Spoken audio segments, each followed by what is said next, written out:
جیسے کہ آپ لوگوں کو معلوم ہے آج بھی اڈیالہ جیل میں خان صاحب کے کئی ٹرائل ہو رہے تھے اور ہم بھی صبح سے آئے ہوئے ہیں.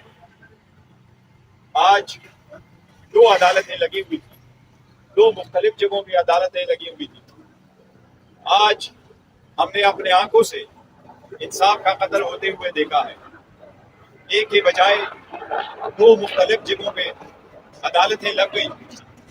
ایک عدالت اکاؤنٹیبلٹی کورٹ کی لگی تھی جس میں کراس ایگزامینیشن ہو رہا تھا, جس میں خان صاحب موجود تھے, اور اس وقت at the same time cyber trial کے لیے ایک الگ سی جگہ میں جج صاحب نے عدالت لگائی اور وہاں بھی یہ آرڈر کر لیا کہ خان صاحب کو یہاں پروڈیوس کیا جائے. عدالت سے درخواست کی گئی کہ وہ دوسرے کورٹ میں موجود ہے, اس کے باوجود پروسیڈنگ کنٹینیو ہوتی گئی. نیب کے کیس میں ریکویسٹ کے باوجود ایک موقع فراہم کیا جائے تاکہ ہم کراس ایگزامینیشن کریں گواہوں میں, لیکن جج صاحب نے کراس ایگزامینیشن کا رائٹ اسٹرک اپ کیا. اب کل کی کیا پروسیڈنگز ہوگی وہ ابھی ریٹن آرڈر آئے گا تو ہمیں معلوم ہو جائے گا. اسی طرح آج سائبر کے کیس میں جج صاحب جو اس کیس کے لیے اسپیشل اپوائنٹ ہوئے ہیں, اسی طرح پراسیکیوٹر جو اسپیشلی اپوائنٹ ہوئے ہیں, اسی کی طرح خان صاحب کے لیے اور شاہ محمود قریشی صاحب کے لیے جج صاحب نے بھی اپنے طرف سے defence council state expensive appoint کیے ہوئے ہیں.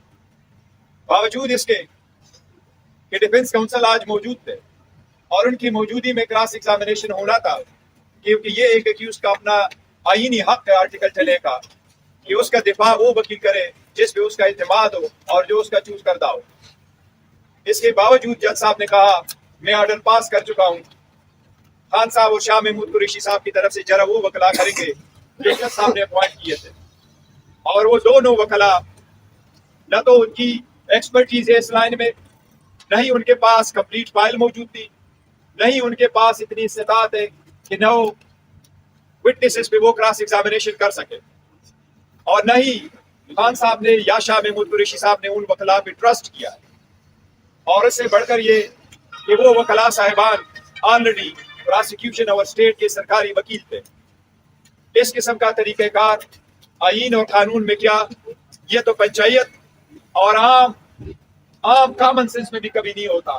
جس طریقے سے ٹرائل شروع ہوا اور جس طریقے سے 9 گواہ لائے گئے اور ایک ہی کی طرف سے 2-3 کوشچن کیے گئے اور پھر کہا گیا کہ باقی آپ اڈاپٹ کر لیں. اسی طریقے سے آج 4:30 بجے انہوں نے کراس ایگزامینیشن شروع کر کے 8 بجے سے پہلے انہوں نے پروسیڈنگ کنکلوڈ کر لی, اور آپ 10:30 ہے, جج صاحب ابھی بھی کورٹ میں بیٹھے ہیں, اپنے ریٹائرنگ روم میں موجود ہے. ہم ابھی باہر نکلے ہیں اور جج صاحب 342 کی سٹیٹمنٹ لکھوا رہے ہیں. 36 سوالات پہ شاید مبنی ایک 342 کی سٹیٹمنٹ کمپلیٹ کر رہے ہیں. اس کا مطلب یہ کہ انہوں نے پراسیکیوشن کا ایویڈنس کنکلوڈ کر لیا. ایویڈنس 342 کی سٹیٹمنٹ کے بعد کلوزنگ آرگومنٹس اور ججمنٹ ہوگی. ہم ایسے ٹرائل کے شدید الفاظ, سخت الفاظ میں مذمت کرتے ہیں. یہ آئین کی خلاف ورزی ہے, یہ قانون کی خلاف ورزی ہے, اسپیشلی ایسے ٹرائل میں اور ایسے جرائم میں جس میں ڈیتھ سینٹنس ہو سکتی ہے.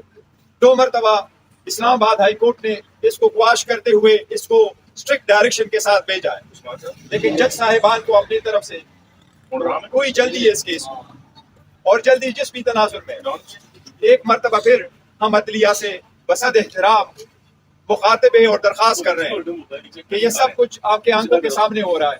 اسلام آباد ہائی کورٹ کی چیف جسٹس سے درخواست ہے کہ آرٹیکل 203 کے مطابق سپریم کورٹ سے درخواست ہے کہ سوموٹو کے ذریعے اس کا تدارک کیا جائے. ایسے سیریس کیسز میں آپ the minimum standard of the fairness جو ہے وہ اپہولڈ رکھیں. وہ ایک سابق وزیر اعظم ہے, ایک سب سے پاپولر پولیٹیکل پارٹی کا دنیا کا مقبول ترین لیڈر ہے جس کا نام ہے عمران احمد خان صاحب نیازی. جو لوگ اس کے نام مٹا کے لا رہے ہیں, جو لوگ اس کو مٹا رہے ہیں, اللہ اپنے رحم کرم کے ساتھ عوام کے تعاون کے ساتھ اس کو مٹانے نہیں دے گا. لیکن ہم عدلیہ سے درخواست کر رہے ہیں کہ یہ آپ کی آئینی ذمہ داری ہے, آپ کی آئینی ذمہ داری ہے کہ آپ کے